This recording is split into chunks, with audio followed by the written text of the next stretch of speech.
Bubba Chandler looked good. Maybe he's starting to figure things out. Pirates win. They avoid dropping to below 500 and will now go for a series win against the Miami Marlins on Sunday. What's going on, everyone? Hope everyone's having a great Sunday here. I'm gonna give a quick rundown of the minors. Keep everything short so everyone can go enjoy their Sunday. Pirates win 3-2. It's a bases loaded hit by pitch by Spencer Horwitz that is the difference. Just as you chalk it up, right? You got to do it any way you can. Marlins pitcher Anthony Bender was really struggling with his control. Couldn't really find the strike zone. Had walked Jared Triolo the previous at bat, and then hit Spencer Horwitz. Gives the Pirates a 3-2 lead. Bubba Chandler goes 5 2/3, gives up 2 runs on 3 hits and a walk, strikes out 6. But even going beyond that, I think the biggest key, the 1 walk, obviously good, but statistically speaking, he was much more in the zone than he has in previous games, and that's obviously the thing that we're gonna need that we'll have to see more of if he's really gonna want to kind of take that next step. Obviously, things haven't really clicked and gone well for him this year, but last 2 outings, it's kind of feels like he's figuring things out. According to TJ Stats, 61.5% of the fastballs were in the strike zone. It was a 66.7% strike rate overall. Some of the secondary stuff struggled. The changeup had a zone rate of 25%, but when you're locating the fastball, that does set up the other pitches. The changeup did have a 44% chase rate, and the slider had a 61% whiff rate. The sweeper as well had a 50% whiff rate. So pounding the strike zone with this fastball didn't create much miss. He only had an 8% whiff rate with it, but it set up the other pitches, and it's gonna be hard. It's gonna be a hard fastball for anyone to barrel up and get a lot of, regardless. He's just got to find a way to keep it in the zone, around the zone, and he's gonna figure it out. The talent's there. I have a hard time believing that he's just gonna completely not figure things out. It's just gonna take a little bit longer than probably you would like, and it's gonna come with some growing pains. He's gonna go on a stretch. Then every now and again, that stretch is gonna kind of get stopped with the beater that you kind of just wash and throw away. But Pirates win.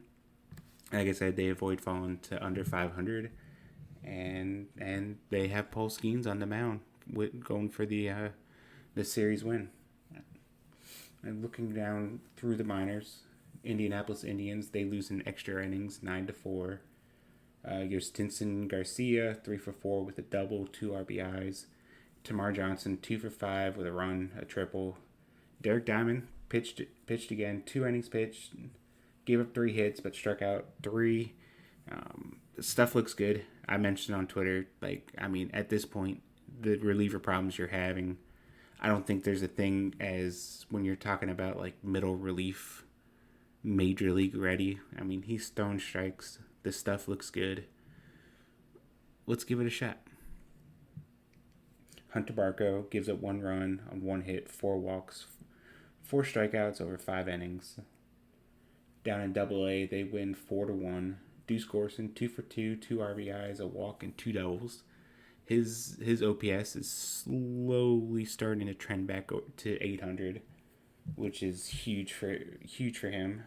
Will Taylor 2-for-4 and a double, an RBI. Callum Moss 2-for-3, an RBI, a double, and a stolen base. Moss has 19 doubles on the season, so not traditional over the fence power that you probably want to see from a first base guy, but Still racking up those extra base hits. Connor Whitgriff, he continues to kind of, crafty lefty, not really going to overpower you with stuff, but he had 6 shutout innings, 2 hits, 2 walks, and 8 strikeouts. So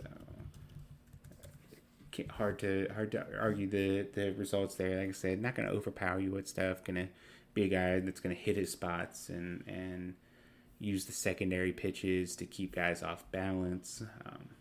He's dropped his ERA to under 4. It was a rough start for him. He's now pitched 3 times in June, and it's a 0.90 ERA. He's only allowed 1 run on 5 hits and 4 walks. And the ERA might be better, actually. No, the ERA is much better. Let's redo some math. MILB hasn't updated everything yet. So 9 divided by 16. It's a 0.56 ERA, and he's pitched 16 innings, only giving up 1 run. So really great stretch for him, starting to figure things out in Double-A.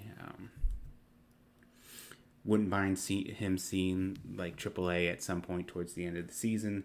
You want to keep some arms in Double-A to get innings and stuff like that. Greensboro, they win. Walk-off home run for Tony Blanco Jr. He goes 2 for 4. It was his 10th home run of the season, and he had a walk. On the season, he's batting .232, .319, .470 with the 10 home runs, 10 doubles in 44 games, 191 plate appearances, which is by far the most he's had in a season. So he's close to crossing that 200 plate appearance mark. So, we're talking potentially 20, 25 home runs, maybe even 30 by the end of the year if he starts kind of figuring things out and a little more consistency. But great season for him. I think the biggest key for him was always just stay on the field.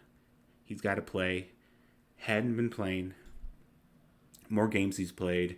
Naturally, with that power, he's going to hit some out of the ballpark, especially in Greensboro. Greensboro is a launching pad. We all know that. So we all know that he's going to hit some home runs. So the key is cutting back on the swing and miss, which that he has been doing that. It is down. The contact rates still aren't great. Still probably not what you want it to be. But let's get real. He's not going to be a guy that's going to bat like 300 and stuff like that. Contact rate before this game's updated, it's at 65%. Swing and strike rate just a tad under 17. So not what you want to see. Strikeout rate at 29%. Also not what you want to see. He's at 88 WRC plus. It's still a work in progress, and we know. He's still 21. He turned 21 last month. The power is always going to be the carrying tool, and it's always let's get him to a new level and kind of see how he does there. Easton Carmichael, I wrote about Carmichael on the site on Saturday. About I don't usually like to talk about promotions, but like if there's probably a few guys that are at the point to where you probably want to get them pushed up and challenged a little bit more. Carmichael's one of them. He went 3 for 5 with 3 RBIs. Dylan Palmer got on base 4 times, 2 for 2, 2 runs scored with 2 walks. And Jesus Castillo, who's on a rehab there, 2 for 5, 2 runs and 2 RBI. Down in Bradenton, they lose 2-1. Richard Ramirez went 2 for 4 with a double. And Jack Anker went 6 innings, gave up 6 hits, 2 runs, and struck out 10. Anker, he was a draft pick out of Fresno State, teammate with Murph Gray. It's kind of had like an up and down year in Bradenton. Had a really good June. Posted like a sub-2 ERA. More of the crafty, command, overstuff kind of guy. Almost like Thomas Harrington light. Got most of the whiffs off the slider. Which is a new pitch that he added. Velocity's a little bit up. compared to where it was at Fresno State. Gets a lot of ride on it. Very analytically favored fastball. A lot of outlier characteristics. Just doesn't throw very hard, but still with the carry and the secondary stuff and everything. I know the ERA is still in like the fours. He's had some games to where like he hasn't given, the game I was at, he only gave up 1 run, but gave up 9 hits. So like there's some like give and take with the profile here. Still probably a guy that I'd like to see get pushed to Greensboro, just because he is a college guy. We're getting towards the halfway mark of the season, so I would imagine we'll probably get some more promotions here within the next couple weeks. I don't know for sure, but like I would imagine something else is coming. Down in the complex, the FCL Pirates win 8-2. Edgar Walker, he was the guy I talked about at the beginning of the season as like a super under the radar guy to kind of watch. Had some stuff, looked like he kind of like filled out, and I saw like an extended spring training game where he had a double that was 108 off the bat. He went for 4 for 4 with a double, 2 RBIs. It was a slow start to the season, but it kind of seems like things are starting to click for him. Kind of the same thing that happened to him down in the complex. Things kind of got off to a little rocky start. Now he's batting, and then finished really strong. But he's batting 300 with a 739 OPS. It doesn't look like the other game is included, but or maybe 4, 5, 6, 9.